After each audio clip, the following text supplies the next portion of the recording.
Halo sahabat Ajarin Belajar, bagaimana kabar kalian? Hari ini kita akan belajar mata pelajaran Bahasa Indonesia. Materi yang akan saya bawakan hari ini adalah pengetahuan wacana pemahaman umum. Teks 1, tes pengetahuan dan pemahaman wacana. Kita sering sekali melihat slogan-slogan tentang kebersihan di berbagai tempat. Contohnya, kebersihan adalah sebagian dari iman. Bersih itu sehat, dan lain-lain. Tulisan-tulisan tersebut benar adanya, bahwa kebersihan itu sangatlah penting dalam kehidupan kita. Dengan kebersihan, tentunya kita akan terhindar dari segala macam penyakit. Hal ini dikarenakan hampir sebagian besar kuman dan virus sumber penyakit berasal dari tempat yang kotor. Kita harus menjaga kebersihan, dimulai dari kebersihan diri kita sendiri hingga kebersihan lingkungan sekitar kita. Menjaga kebersihan diri bisa dimulai dari memotong kuku secara rutin, karena kuku adalah tempat yang paling kotor di antara seluruh bagian tubuh kita. Di sanalah hidup berbagai macam penyakit. Selain memotong kuku, mandi 2 kali sehari juga cukup untuk membuat tubuh kita sehat. Setelah kebersihan tubuh terjamin, jangan lupa memperhatikan kebersihan lingkungan.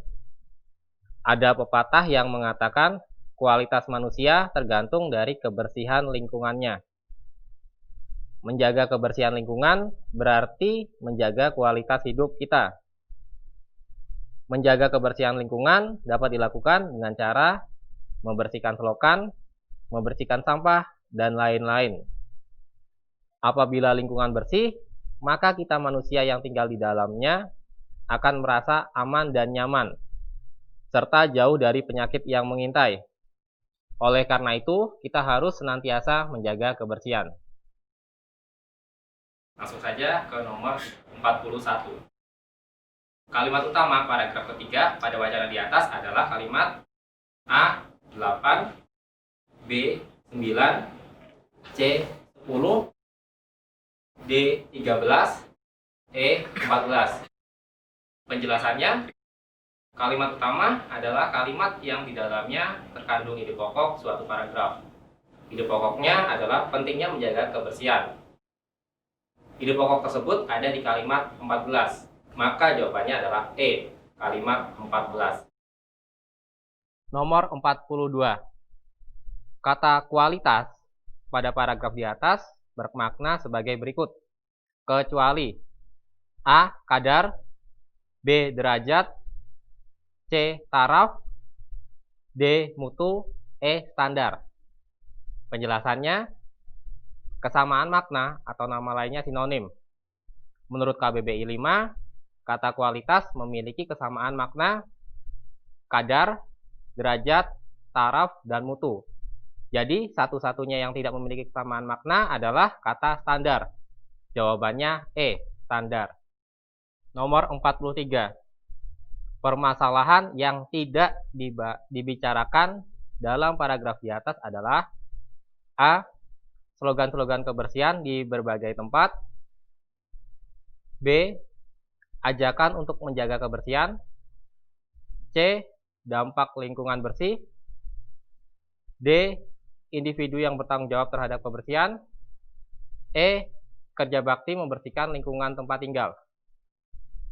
Penjelasannya, untuk bisa menjawab pertanyaan seperti ini, kita harus membaca teks secara keseluruhan dan menemukan suatu bahasan yang tidak dibicarakan atau yang bertentangan.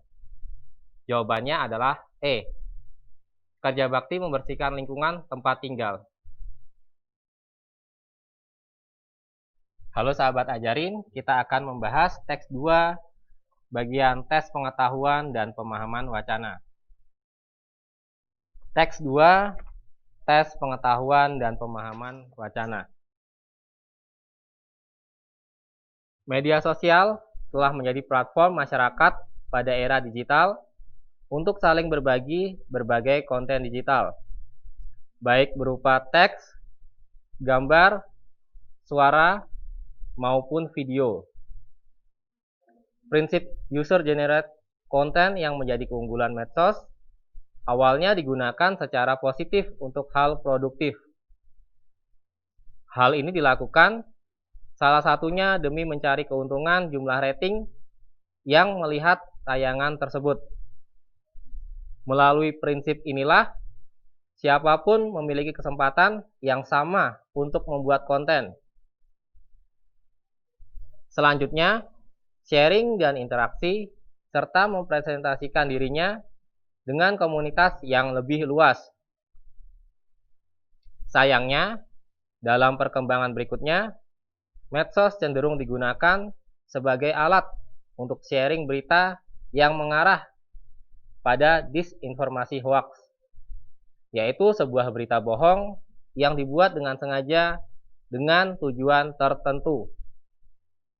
Tidak salah apabila era cyber ini dikenal dengan kebenaran emosional. Pada era ini, pembenaran lebih utama dari kebenaran. Gejala pemanfaatan hoax untuk tujuan yang sifatnya politis sudah terasa pada era Pilpres 2014 serta Pilkada 2017. Walaupun momen Pilkada yang terjadi 2014 sampai 2017 juga tidak lepas dari hoax, tidak semasif dan sehebat Pilkada DKI. Sejalan dengan semakin dekatnya waktu untuk pencoblosan pemilu 2019, intensitas penyebaran hoax pun semakin meningkat. Nomor 44. Sesuai dengan konteks kalimatnya, kata platform dalam bacaan di atas bermakna A. Tempat, B. Kebiasaan, C. Beranda, D. Kegiatan, E. Hal yang lumrah. Penjelasannya, kata platform dalam kalimat tersebut bermakna tempat atau wadah. Karena yang ditanyakan sesuai dengan konteks kalimatnya, kita harus menyesuaikan dengan kalimat yang digunakan. Maka jawabannya adalah A. Tempat. Nomor 45. Pokok pikiran paragraf terakhir teks di atas adalah A. Intensitas penyebaran hoaks semakin meningkat. B. Gejala pemanfaatan hoaks untuk tujuan politis. C. Hoaks tidak semasif Pilkada DKI. D. Sejalan dengan semakin dekatnya waktu untuk pencoblosan pemilu 2019, intensitas penyebaran hoaks pun semakin meningkat. E. Intensitas penyebaran hoaks dalam hal politik. Penjelasannya adalah mencari pokok pikiran sama seperti mencari gagasan pokok. Karena pokok pikiran itu tercermin dari topik, maka jawabannya adalah B. Gejala pemanfaatan hoaks untuk tujuan politis. Nomor 46. Kata hoaks dalam paragraf di atas jika ditulis dalam serapan yang baku adalah A. Bohong, B. Hoaks, C. Hoaks, D. Dugaan, E. Tidak pasti. Menurut KBBI 5, kata yang baku adalah kata hoaks dengan ejaan H, O, A, K, S. Maka jawabannya adalah C. Hoaks. Nomor 47. Kalimat yang tidak diperlukan dalam bacaan tersebut adalah A. 3, B. 5, C. 7, D. 10, E. 11. Penjelasannya adalah kalimat 3 bacaan tersebut tidak diperlukan karena pokok pembahasan yang dibahas melenceng dari topik paragraf tersebut, sehingga kalimat tersebut perlu dihilangkan. Jawabannya adalah A. Kalimat 3. Nomor 48. Permasalahan yang tidak dibicarakan dalam paragraf di atas adalah A. Hoaks dalam politik, B. Manfaat media sosial, C. Perbandingan hoaks dalam beberapa pilpres, D. Bahaya hoaks, E. Definisi hoaks. Penjelasannya, permasalahan yang tidak dibicarakan atau tidak ada di dalam teks tersebut adalah bahaya hoaks. Maka jawabannya D, bahaya hoaks. Teks 3, tes pengetahuan dan pemahaman wacana. Perusahaan farmasi terdepan di Indonesia dengan spesialisasi dalam bidang dermatologi memperkenalkan produk terbarunya di Jakarta. Varian baru salep jamur yang telah dipercaya sebagai solusi masalah kulit akibat infeksi jamur di Indonesia selama 37 tahun itu adalah krim mantul. Varian produk yang berbentuk sediaan krim dengan formula baru ini bersifat lembut, mudah diserap, beraroma fresh, dan minim resiko dengan cooling sensasi. Krim mantul adalah solusi jitu untuk menumpas tuntas masalah jamur tanpa kompromi untuk masyarakat modern di Indonesia.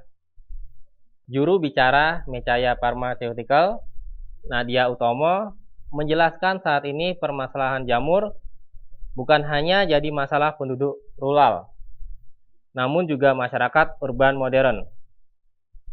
Penderita terbanyak berasal dari kelompok usia 20-30 tahun dengan perbandingan 1,09% penderita pria dan 0,6% penderita wanita.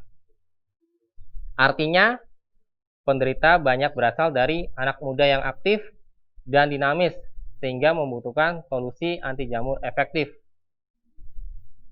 Hal senada disampaikan peneliti Indonesia, Hendra Gudi Setiawan.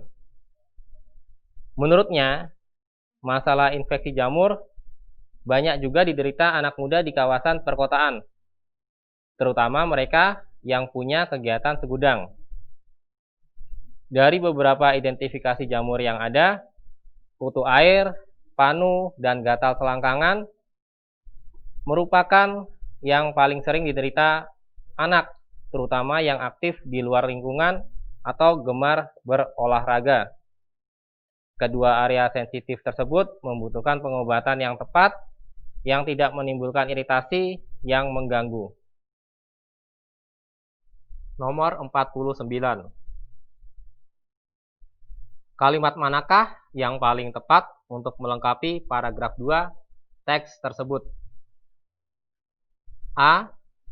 Masalah jamur dianggap sebagai hal yang memalukan oleh sebagian besar orang. B. Jamur tersebut hanya dapat menghilangkan rasa percaya diri generasi muda. C. Permasalahan jamur pada anak muda disebabkan banyaknya kegiatan yang membuat mereka kurang memperhatikan kesehatan kulitnya sehingga muncullah jamur. D. Permasalahan jamur bagi anak muda adalah hal yang sangat mengganggu pergaulan sosial mereka. E. Permasalahan mengenai jamur bukanlah hal besar, karena saat inilah banyak solusi untuk mengatasi hal itu.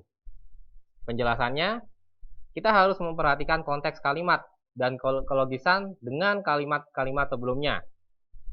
Maka jawabannya adalah C. Permasalahan jamur pada anak muda disebabkan banyaknya kegiatan yang membuat mereka kurang memperhatikan kesehatan kulitnya sehingga muncullah jamur. Nomor 50. Penulisan kata berikut ini yang tidak tepat adalah A. Anti jamur dengan dipisah, B. Jitu, C. Risiko, D. Kompromi, E. Sediaan. Menurut KBBI 5, kata anti jamur seharusnya disambung anti jamur. Maka jawabannya adalah A. Anti jamur dengan dipisah itu salah. Nomor 51. Kalimat pertama, paragraf kedua, teks tersebut menggunakan konjungsi yang tidak tepat. Konjungsi namun dalam paragraf tersebut diganti dengan konjungsi A. Tetapi, B. Termasuk, C. Melainkan, D. Kecuali itu, E. Bahkan. Penjelasannya, konjungsi yang tepat adalah konjungsi korelasi untuk menggantikan konjungsi namun, yaitu seperti bukan hanya atau melainkan juga. Jadi jawabannya adalah C, melainkan. Nomor 52. Pernyataan berikut ini yang paling benar sesuai dengan teks di atas adalah A. Kutu air, gatal, dan jamur selangkangan adalah permasalahan jamur yang paling sering diderita oleh orang dewasa. B. Pria lebih banyak mengalami infeksi jamur dibandingkan wanita pada kelompok 20-30 tahun. C. Jamur adalah masalah masyarakat rural hingga kini. D. Faktor kemiskinan dan banyaknya kegiatan adalah pemicu utama terjadinya jamur. E. Orang-orang yang terkena jamur adalah orang-orang yang jarang menjaga kebersihan badannya. Pembahasannya, pernyataan yang sesuai dalam teks tersebut ada di paragraf kedua. Jawabannya adalah B. Pria lebih banyak mengalami infeksi jamur dibandingkan wanita pada kelompok usia 20-30 tahun.